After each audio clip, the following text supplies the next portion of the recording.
आप में से सूर्यदेव भगवान की पूजा कौन कौन करते हैं? हाँ बिल्कुल, आपने कर दी सूर्यदेव की पूजा, तो हाथ उठाएंगे बताओ। अब सुनिएगा सूर्यदेव की पूजा करने से आपको क्या क्या फल प्राप्त होगा। जिस प्रकार ये संसार जब तक सूर्य भगवान दर्शन नहीं देते यहाँ केवल अंधेरा ही होता है और उनके प्रकाश से सारे संसार में प्रकाश हो जाता है, ठीक उसी प्रकार शास्त्र में एक श्लोक आता है, कौन सा? ओम कनक वर्ण महातेजम रत्नमालां विभूषिता प्रातःकाले रविदर्शनम् सर्व पाप विमोचनम्। प्रातःकाल रवि यानी सूर्य के दर्शन करने से मनुष्य के सारे पाप नष्ट हो जाते हैं। क्या बोलना पड़ेगा? थोड़ा और जोर से बोलना पड़ेगा, थोड़ा और जोर से बोलना। जब केवल दर्शन करने मात्र से आपके पाप नष्ट हो सकते हैं प्यारे, तो सूर्य को जल देने के बाद आपके जीवन में कितना प्रकाश होगा इसकी तो तुलना आप कर ही नहीं सकते। तो मेरे प्यारे, भगवान गोकर्ण जी ने सूर्यदेव से आदेश दिया। सूर्यदेव ने जैसे कहा कि श्रीमद् भागवतान मुक्ति सप्ताह वाचनम कुरु। हाँ, एक ही उपाय है धुंधकारी के लिए, प्रेत योनि से मुक्ति पाने के लिए श्रीमद् भागवत कथा का तुम वाचन करो। क्या करो? वाचन। तुम धुंधकारी के निमित्त भागवत की कथा करोगे तो इसकी मुक्ति हो जाएगी। सब लोगों ने सुना तो बड़ा सुंदर व्यास मंच मनाया। हाँ, जैसा आज विजनौर यहाँ पे शिवहारा में यहाँ के भक्तों ने ये व्यास मंच मनाया है, इसी प्रकार वहाँ पर भी व्यास मंच मनाया गया।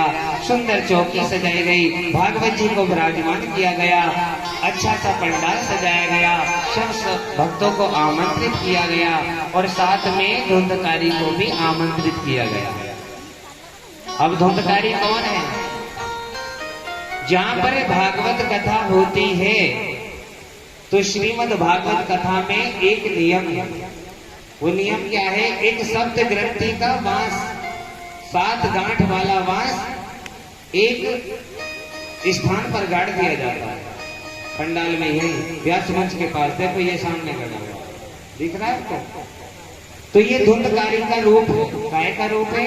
धुंधकारी का। तो मेरे प्यारे,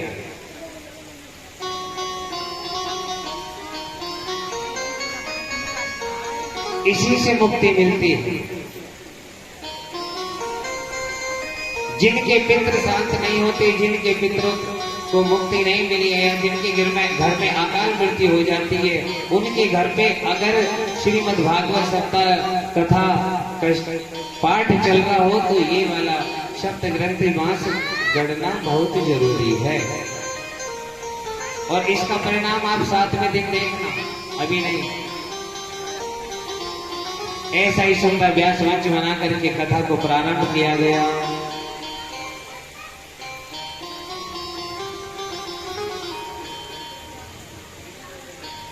उस बांस की पहली ग्रंथि में जाकर धुंधकारी बैठ गया। हाँ भाई, प्रेत बैठेगा कहाँ बताइए आप? वो तो प्रेत है ना। आपके लिए तो अच्छा सा आसन लग गया, अब प्रेत कैसे काय में आके बैठेगा? तो प्रेत तो बांस में बैठ सकता है ना। तो प्रेत का वास में ही बांस होता है, तो उसको उसमें बैठना था करके उनको स्थान दे दिया गया। उस बांस की पहली ग्रंथि में जाकर धुंधकारी बैठ गया। पहले दिन कथा का जैसे विश्राम हुआ, सज्जनों, पहली ग्रंथि फट गई और दूसरे दिन की कथा में दूसरी ग्रंथि फट गई, तीसरे दिन की कथा में तीसरी ग्रंथि फट गई। इसी प्रकार 7 दिन की कथा में जैसे 7 दिन पूरे हुए, 7वीं ग्रंथि फट गई। बोलो गोविंद भगवान की जय। बड़ी कृपा करी। धुंधकारी बैठा हुआ प्रेत आत्मा जो धुंधकारी था एकदम देव रूप में परिवर्तित हो गया। हाँ जी, देव रूप में बन गया और हाथ जोड़कर बोले, भैया आपने बड़ी कृपा की, यदि आप भागवत श्रवण नहीं कराते तो मेरा उद्धार कैसे होगा? हाँ,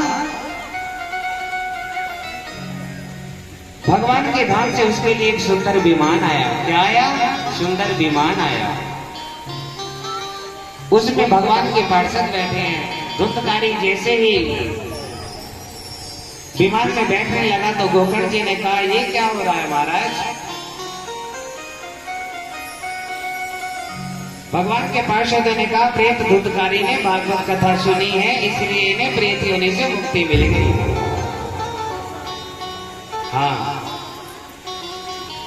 अब हम इन्हें बैकुंठ लेकर के जा रहे हैं। कहाँ लेके जा रहे हैं? बैकुंठ लेके जा रहे हैं। अत्रेव वह वसंति श्रुतवरो निर्मलः। तो मेरे प्यारे, यमराज के भ्राता श्री हैं शनिदेव। कौन है?